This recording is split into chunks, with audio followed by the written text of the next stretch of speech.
القصه ديال اليوم غادي نبداوها من نواحي مدينه القنيطره. تما كانت ساكنه واحد العائله اللي كتكون من الاب والام وجوج ديال البنات، عايشين باش ما قسم الله، واكلين شاربين ما خصهم حتى شي خير. الاب ديالهم كانت عنده واحد الارض كيفلح فيها وكل نهار ورزقو. بالنسبه للبنات فكانوا باقيين صغارات شويه، بيناتهم غير عامين، الصغيره عندها 11 عام والكبيره 13 عام. هاد البنات مساكن ما كملوش القرايه ديالهم بحكم انهم ساكنين في العروبيه، فالمدرسه كانت بعيده عليهم بزاف. داكشي علاش قرر الاب ديالهم انه يخرجهم باش يعاونوا الام ديالهم في الدار. راكم عارفين تماره ديال العروبيه، يقابلوا البهايم، يسرحوا، ينكسوا الكوري، يطيبوا الخبز، كل نهار شنو كيديروا. المهم ها هما معاونين مع بعضياتهم، وبقات هاد الحياه هادي مستمره لمده سنين، حتى النهار اللي الام ديالهم مرضات وبقات كتوجع، ما مشات لا للطبيب لا حتى شي حاجه. راكم عارفين كيقولوا راه غير مرض دايز وغيفوتها الحال. حتى لواحد الصباح صبحات مسكينه ميته ومول الامانه دا امانته. الاب من موراها ما طولش بزاف. غتقولوا لي ياك ما حتى هو مات شيماء؟ لا، من مور 40 يوم جمع ولادو وقال لهم غادي نتزوج، وخاصه مرا اخرى اللي تعاونوا على البنات وتعاونوا على التربيه ديالهم. ولكن هاد الشيء كامل كان غير هضره، حيت من نهار تزوج وجاب ديك المراه للدار ما بقاو دوك البنات شافوا النهار الابيض. الشقا والتماره والخبيز والعجينه كل شيء عليهم، وملي يجي باهم تقول ليه بناتك ما داروا معايا والو النهار كامل، وملي مشيتي وهما غير ناعسين. ينوض بلا عجز عليه يسلخهم بالعصا. البنات مساكن بقاو عايشين واحد العيشه مقهوره مع مرات باهم من بعد الموت ديال الام ديالهم، غير كيبكيو على بعضياتهم وكيحلموا بشي نهار حتى هما يتزوجوا ويديروا دارهم ويبعدوا على مرات باهم. وهاد المشاكل كاملين خلات العلاقه ما بيناتهم تقوى وخلاتهم حاطين الراس على بعضياتهم. ومشات ايام وجات ايام، حتى جا النهار اللي جاو الخطاب في رشيده. رشيده هي البنت الكبيره وعزيزه هي البنت الصغيره. الراجل اللي جاي يخطب رشيده راجل غير على قد الحال، خدام في واحد المعمل في مدينه القنيطره. غير سمعت رشيده باللي الا تزوجات غادي تمشي تسكن في مدينه القنيطره ما تردداتش، ولكن كان عندها شرط واحد، انها ما تفرقش مع اختها عزيزه وتمشي معاها حتى هي لمدينه القنيطره. هنا الراجل حتى هو وافق على الشرط ديال رشيده وقال لها ما كاين حتى شي مشكل، ولكن اختك حتى هي تخدم وتعاون، غادي ندبر لها في خديمه معايا في المعمل وتعاوننا في المصروف. وبما انهم مرتباها وباها حتى هما كانوا باغيين يتفكوا حتى منها، قالوا له سيدي غير ديهم معاك بجوج. وداكشي اللي كان تزوجت رشيده ودات معاها اختها عزيزه القنيطره كيف ما كانوا متفقين. هنا عزيزه واخا كانت عندها غير 19 عام ما كانش عندها المشكل انها تخدم، حيت كانت كتقول اللهم نضرب تماره في المعمل ونشد الفلوس، ولا نبقى في تماره ديال العروبيه وما نشد والو. وبقاو على هاد الحال، عزيزه كتخدم في المعمل مع راجل اختها ومتعاونين على الزمان. من بعد واحد المده عزيزه غادي تتعرف على واحد ولد حومتها. هاد الولد هذا كان غير على قد الحال، كل مره فاش كيخدم غير كيبريكولي، مره كيخدم هنا مره كيخدم هنا. المهم تعرفوا على بعضياتهم وبغاو بعضياتهم، وواخا عزيزه كانت عارفه انه على قد الحال وافقت انها تزوج به من بعد ما عرض عليها انه يجي يخطبها. هنا عزيزه حتى هي كانت باغا تستقر بحال اختها ودير دارها وليداتها وترتاح. وداكشي اللي كان دغيا جا خطبها، دار واحد العرس خفيف وكرا ليها في واحد الدار قريبه لدار اختها، وبقاو على هاد الحال عايشين بخير وعلى خير ما كيتفارقوش. مشات ايام وجات ايام، حتى النهار اللي رشيده غادي تحمل وغتولد واحد البنيه اللي سماتها غيته. العائله كاملين فرحوا وما قداتهم فرحه، حيت كانت اول بنيته كتزاد عندهم في العائله. واخا عزيزه فرحات لختها بزاف، كانت كتحس بواحد النقص حيت باقي ربي ما عطاهاش الوليدات. وزادت كملت عليها الهضره د الناس والعائله كيسولوها امضره كاين شي وليدات، امضره فوقاش غديروا لنا شي وليد ولا بنيه. هاد الهضره هادي كانت كتمرض عزيزه، ولكن كانت كتلقى الراحه ديالها غير عند اختها، حيت كانت كتصبرها وكتقول لها شوفي دابا ربي يسهل عليك، دابا ربي ان شاء الله يرزقك بالذريه الصالحه، ها هي بنيتي راها بحال بنيتك. وداكشي اللي كان حتى عزيزه كانت كتبغي غيتها بزاف وكانت دايراها بحال بنتها. وبقاو على هاد الحاله لمده عامين، حتى لواحد النهار رشيده جا راجلها من الخدمه، دخل للدار كيف ما عوايدو، توضى صلى ومشى نعس في بلاصتو. والصباح كانت المفاجاه ان الراجل صبح ميت قدام الامانه امانته، مع تماره وكثرت ستريس في المعمل جاتو سكته قلبيه. وهذه كانت اكبر صدمه لرشيده، حيت الراجل اللي خدام عليها وخدام على بنتها بالليل وصباح لقات راسها بوحدها، ما عندها اللي يدخل عليها حتى نص سيطرو ديال الحليب. ولكن واخا هكاك رشيده كانت مرا ونص، جمعات الوقفه ونات تقلب على خدمه. وخدمات في نفس المعمل في بلاصه راجلها، هكذا باش تخدم على راسها وتخدم على بنتها. بالنسبه للبنيه الصغيره غيتا، كانت كتخليها لواحد المراه جارتهم بالمقابل، يعني كتخلصها باش تشد ليها ديك البنيه الوقيته اللي تكون رشيده في الخدمه. وهكذا رشيده وعزيزه بجوج بيهم كانوا كيخدموا في نفس المعمل. وهكذا كانت العلاقه ما بين هاد جوج ديال الخواتات غير ما كتزيد كتقوى، كانوا السند لبعضياتهم، كيوقفوا مع بعضياتهم في الحلوه وفي المره. لكن من بعد ما داز بزاف ديال الوقت، عزيزة بدات كتفقد الأمل أنهم يكونوا عندها وليدات. لكن أخيرا قررت أنها تتبع مع الطبيب وما تبقاش متبعة غير داكشي ديال العشوب، وكل مرة شنو تيقول لها شي واحد دير قررت تتبع مع اختصاصية باش تشوف شنو كاين. الحمد لله ربي جاب الفرج، ومن بعد 8 شهور عزيزة حملات. كانت واحد الفرحة اللي كبيرة بزاف للعائلة وخصوصا للخواتات. كانت واحد الفرحة كبيرة حيت من بعد ما فقدوا الأمل أن عزيزة يكونوا عندها وليدات، ما بين ليلة ونهار حملات. دغيا دغيا دازت 9 شهور وعزيزة ولدت واحد الوليد اللي غادي تسميه عمر. وبلا ما نحتاج نوصف لكم الفرحه ديالها بهذا الوليد.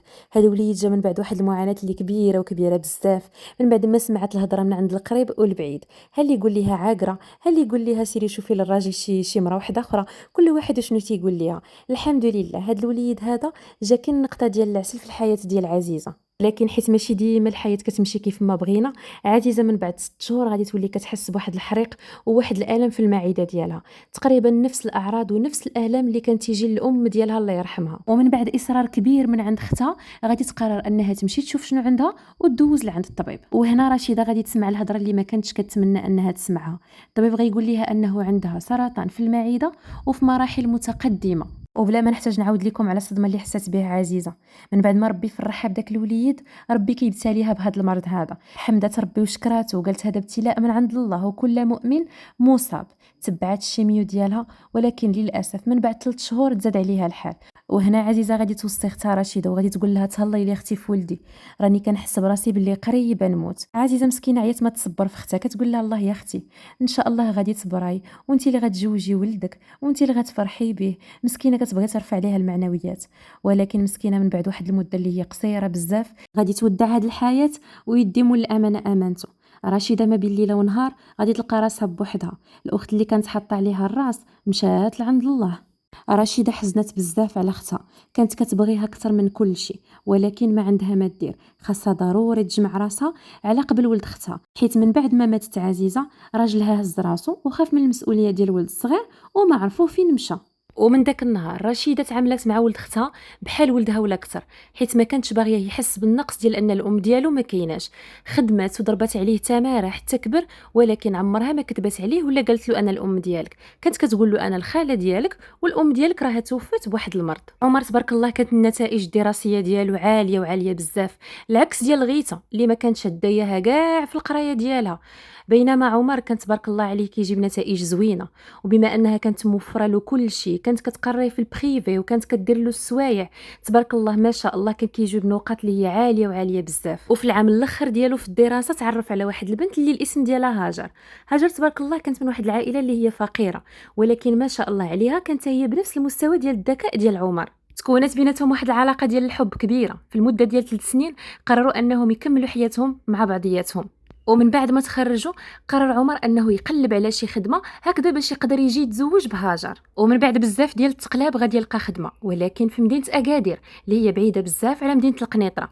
في هذا الوقت هذا خاف انه يخلي هاجر من موراه، داكشي علاش قرر انه يمشي يخطب هاجر، وهكذا باش يكون ضامن انها غادي تبقى ديالو. مشى عند الام ديالو رشيده اللي رباته، حكى معاها في الموضوع وعاود ليها على هاجر. قال لها راني كنبغيها، وبحكم ان هاجر حتى هي بنت الحومه ديالهم، يعني رشيده كتعرفها وكتعرفها مزيان. هنا الام ديالو غادي ترفض هذا الشيء بشكل تام، غتقول له الله يا ولدي واش انا خدمت عليك وضربت عليك تماره وجعت وحفيت عليك وتعريت عليك، وفي التالي باقي ما خدمتي ما عوضتي لي حتى شويه من داكشي اللي درت لك، تجي وحده وتديك ليا. هنا عمر حاول يطمن الام ديالو، قال لها راكي نتيا هي ميمتي وعمرني ما ننسى الخير اللي درتي فيا، ضروري انني غادي نعاونك واي حاجه خصاتك راه نتيا الاولى. ولكن رشيده كانت عندها خطه اخرى، كانت باغيه البنت ديالها غيته، واخا راها غيته كبر من عمر ب3 سنين. هنا رشيده غادي تقول له شوف تبارك الله بنتي غيته، الطوله والتجريده الزين البيوضه الزعوريه اشنو بغيتي، تزوج بنتي غيته وخيرنا ما يديه غيرنا. هنا عمر غادي يتعصب، قال لها واش بغيتي تزوجيني بختي؟ راه غيتا واخا ماشي اختي بالدم، راني كبرت انا وياها بحال الخوت، راني كنحسبها بحال اختي، ما يمكنش نتزوج بها. قالت له شوف ولدي، ها السخط ها الرضا، حيد عليا هذا الموضوع وما تعاودش تجبدوا معايا نهائيا. صافي عمر قال غادي نبدل الساعه بخرى، ربما من بعد تبدل الراي ديالها.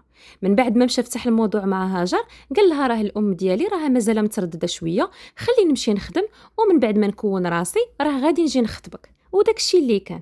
مشى عمر وخدم وتبارك الله ما شاء الله دار الدويره ديالو في مدينه اكادير، وبقى كيصيفط للام ديالو كل مره الفلوس. وفي هذا الوقت هذا كانت رشيده فرحانه بزاف، واخيرا الولد اللي تعذبت عليه النتائج ديالو بدات كتبان، والحمد لله حتى هو كان تيتهلا فيهم، كل مره يصيفط لهم اي حاجه يحتاجوها.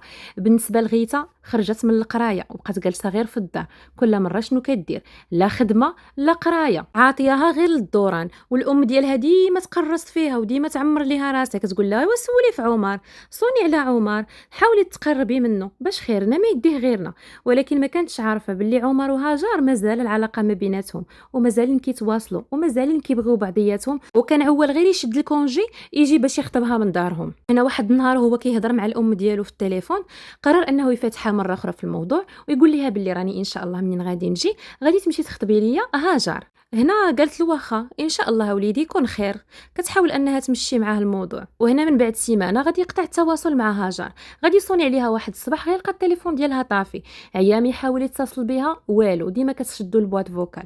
فشنو غادي يوقع؟ غادي يشد الطريق لمدينه القنيطره باش يشوف شنو كاين وعلاش هاجر ما كتجاوبوش وعلاش طافيه التليفون ديالها. وهنا من بعد ما مشى للقنيطره الام ديالو فرحات بزاف، ولكن هو العقل ديالو كان غير مع هاجر، كيتسنى غير يصبح الصباح باش يمشي يشوف شنو واقع ليها. وداكشي اللي كان غير فاق الصباح غادي يحاول يتواصل مع واحد الصديقه ديالها. هاد الصديقه كانت مصاحبه مع هاجر بزاف، ما كيتفارقوش مع بعضياتهم. سولها قال لها ياكشي بس ما كان، علاش هاجر قاطعه عليا التليفون؟ ياك لاباس؟ واش تهرس ليها التليفون؟ واش مريضه؟ شنو واقع ليها؟ غير قولي لي. هنا صاحبتها قالت له شوف عمر، ما عندي ما نخبي عليك، الام ديالك راه دارت الشوهه لهاجر، ما خلات ليها غير اللي نسات. قالت لها بعدي من ولدي عمر، راه خاطب غيتا وغيتزوج بها هاد الصيف، وانتيا راه غير كيدوز بك الوقت. عمر تصدم من هاد الهضره وحاول يفهمها ان هاد الشيء هذا ما كاينش نهائيا. من بعد غادي يحاول يتواصل مع هاجر وغادي يفهمها شنو كاين، وغيقول لها شوفي راه الام ديالي راه غير كتخربق، هادشي راه ما منه حتى شي حاجه، راه غير باغيه تلصق ليا غيتا باش ما كان. وباش ياكد ليها هادشي غادي يقول لها باللي هاد السيمانه هادي غادي يجي يخطبها، الا بغات الام ديالو ولا ما بغاتش، المهم غادي يمشي يخطبها. غيمشي فاتح مره اخرى الام ديالو في هذا الموضوع، وكيف ما كان متوقع رشيده ما غتخليلوش، غتقول له هذيك هي اللي ما غاديش تدي، دي بنتي هاجر وها السخط ها الرضا. عمر عيا من التصرفات ديال الام ديالو، فغادي يقرر انه يدير داكشي اللي في راسو وما يديش على كلام امه. قرر انه يمشي يخطب هاجر من عند والديها ويشرح ليهم شنو كاين.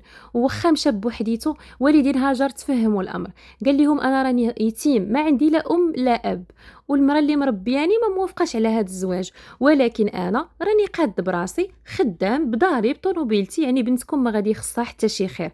والدين هاجر وافقوا وعطاوه بنتهم، وداك الشيء اللي كان. ولكن غير سمعت رشيده الخبار قررت انها تصوني على ولد اختها وتقول له ما تعاودش توريني وجهك، من اليوم ما انا امك ما انت ولدي. حاول بزاف انه يشرح ليها ويقول ليها شوف يا امي، راه غيتا راه بحال اختي، راه ما يمكنش نتزوج بختي، غير حاولي تقبلي هاجر، راه بنت زوينه وبنت دارهم، شنو اللي خلاك ما تبغيهاش؟ ياك بنت مزيانه، الا كنتي كتبغيني خاصك تبغي لي حتى هاجر. من بعد غادي تقطع العلاقه ما بيناتهم. وفي هذا الوقت هذا هاجر كانت تزوجت بعمر ومشات معاه لمدينه اكادير، ودازت تقريبا شي 8 شهور. لكن راه في هذا الوقت كامل وهاد 8 شهور كامله عمر ما عمره ما قطع المصروف على الام ديالو، كان ديما كيصيفط ليها وكيتفكرها في كل مناسبه. غير هي الام ديالو كانت ما كتبغيش تجاوبو لا في التليفون لا في والو، ولكن الفلوس طبعا كتشدهم.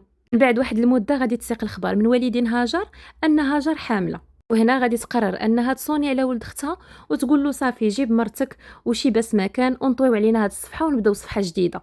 عمر ما نعاودش لكم على الفرحه ديالو، واخيرا الام ديالو رضات له بالزوجه ديالو وغادي يتجمع الشمل ما بيناتهم، وهو داكشي اللي كان باغي. غادي يشد الطريق لمدينه قنيطره وغادي يدي معاه مراته صافي، وغادي يدوزوا ايامات اللي هي زوينه تقريبا اكثر من 15 يوم، ما كاين غير الخروج الدوران الشهيوات. المهم ما خلاتش من جهدها حتى الام ديالو. ومن بعد ما كانت باقيه ليهم غير يومين ورجعوا بحالهم لمدينه اكادير، قالت له ولدي يلاه معايا، بغيت نتقدى لك شي حاجه هكا ديها معاك وديها لمراتك، بحكم اننا ما شرينا لكم حتى شي حاجه، ما وقفناش معاك لا في الخطوبه ديالك ولا في الزواج ديالك، يلا نتقدى لك شي حاجه باش تصفى الخواطر بصفه نهائيه. وداكشي اللي كان مشى هو والام ديالو خرجوا يتقداو وخلاو هاجر مع غيتا في الدار. من بعد ما غيرجعوا للدار غادي يلقاو القفل ديال الباب من برا مهرس، ومنين دخلوا غادي يلقاو غيتا ناعسه في الصالون. خال كيقلب على مرتو هاجر في الدار حتى كيلقاها ناعسه في البيت ديال مو، ولكن البيت كله دمايات مذبوحه من اللودن حتى اللودن. ما نعاودش لكم على الصدمه ديال عمر، كانت هذه هي الصدمه ديال حياته. امو واختو كيضربوا في حناكهم، هو مسكين كيغوت لربي اللي خلقه. دخلوا عندهم الجيران وفي هذا الوقت هذا كيعيطوا للبوليس وكيحضروا في ديك الساعه للدار. وجاو حتى الناس ديال مسرح الجريمه ورفعوا البصمات، ولكن شكون كان المشتبه به الرئيسي؟ هي غيتا، حيت هي اللي كانت معاها في الدار. وهنا بداو كيسولوها المحققين: كيفاش نتيا ناعسه في الصالون والبنت مذبوحه في البيت والباب مفروع من برا ونتيا بحال اللي تقولي كنتي ميته ماشي ناعسه؟ بدات غير كتفتف، قالت لهم انا راه النعاس ديالي ثقيل، وهذا الشيء اللي اكدته حتى الام ديالها.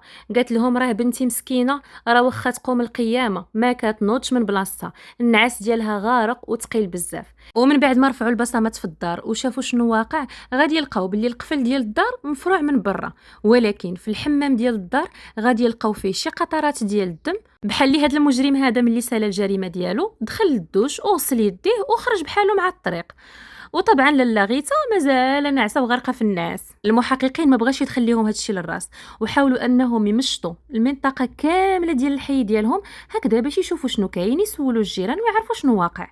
وهنا واحد المحقق غادي يطيح على واحد المحل اللي فيه واحد الكاميرا للاتجاه ديالها شاد الباب ديال الدار ديال رشيده. غادي يمشي راجع الكاميرات، وفي هذا الوقت هذا غادي تبان له غيتا مخرجه معها واحد الميكا وخارجه كتسلت. هنا غادي يطيح عليه واحد الفكره انه يقلب البركاسات ديال الحي كامل، وتما غادي تكون النتيجه انه غادي يلقى واحد الميكا اللي نفس الميكا اللي شاف في الكاميرا كانت هزها غيتا. ومن بعد ما غادي يصيفطها للمختبر الجنائي غادي يلقاو في وسط هذيك الميكا سلاح الجريمه وواحد البيجامه اللي كانت عامره بالدم. من بعد ما غادي يوريو هذيك البيجامه لعمر غادي ياكد ليهم ويعاود ان هذه البيجامه هذه هي اللي كانت غيتا لابسه داك النهار قبل ما يخرج مع الام ديالو. هنا غيتا ما غيبقى ليها ما تقول، حيت كاع الادله كتبين باللي هي المجرمه الوحيده في هذه القضيه هذه، وخصوصا من بعد ما داروا التحليل لسلاح الجريمه واكدوا ان البصمات اللي فيه ديال غيتا.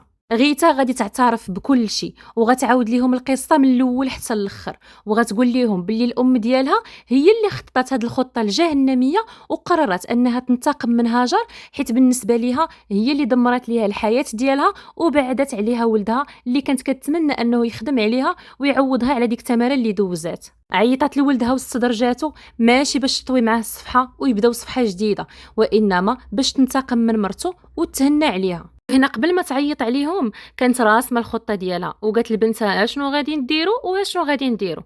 انا غادي نخرج الولد وانتيا غادي تستفردي بهاجر، وغادي نبينوا القضيه كأن شي واحد دخل يسرق ايوا ولقى البنت تما وذبحها وخرج مع الطريق. الام من بعد ما خرجت هي وولدها غيتا وهاجر غادي يبقاو في الدار. في هذا الوقت هذا هاجر كانت عيانه خصوصا مع الحماله، قالت لغيتا غادي ندخل نتكا شويه، وغي خلاتها بدا كيديها شويه الناس، هزات واحد الموس من الكوزينه ودخلت عليها للبيت، دوزات عليها من اللودن حتى اللودن. وفي هذا الوقت هذا الحوايج ديال غيتا كلهم تعمروا بالدم. غادي تمشي للدوش وغادي تغسل يديها وتغسل داك الموس وتبدل حوايجها وتجمع كل شيء في واحد الميكا وتخرجهم من البركاسه. غتجيب واحد المطرقه وغادي تبدا كتفرع الباب من برا هكذا باش يبان بحال اللي شي واحد دخل وسرق ومشات نعسات. ولكن نسات واحد الحاجه اللي مهمه بزاف، نسات انها تسرق الذهب كيف ما وصاتها امها. قالت لها سرقي الذهب وخبعيه في شي بلاصه هكذا باش يبان باللي شي واحد بصح دخل باش يسرق ولقى البنت تما ودوز عليها. وبما انه نتيا الصالون كان بعيد شويه على الباب يمكن كي صحابو غير هاجر هي بوحدها اللي كاينه في الدار. وكيف ما كنقولوا الروح عزيزه عند الله، واصلا هذه الخطه هذه كانت اصلا خطه غبيه من الاول.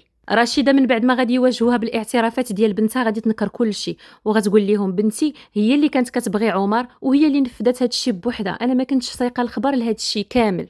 غادي يقرروا يواجهوهم مع بعضياتهم، وهنايا شي كيلصقها في شي، الام كتقول لها انتي والبنت كتقول للام انتي. ولكن غيتا غادي تقرر توريهم الميساجات اللي كانوا ما بينها وما بين الام ديالها خصوصا في النهار ديال الجريمه. وهنا كل شيء غادي يتفضح، ومع هاد الدلائل كامله واخا هكاك غادي يحاولوا يهضروا مع عمر وغادي يسولوه على العلاقه اللي ما بين مرته وما بين الام ديالو.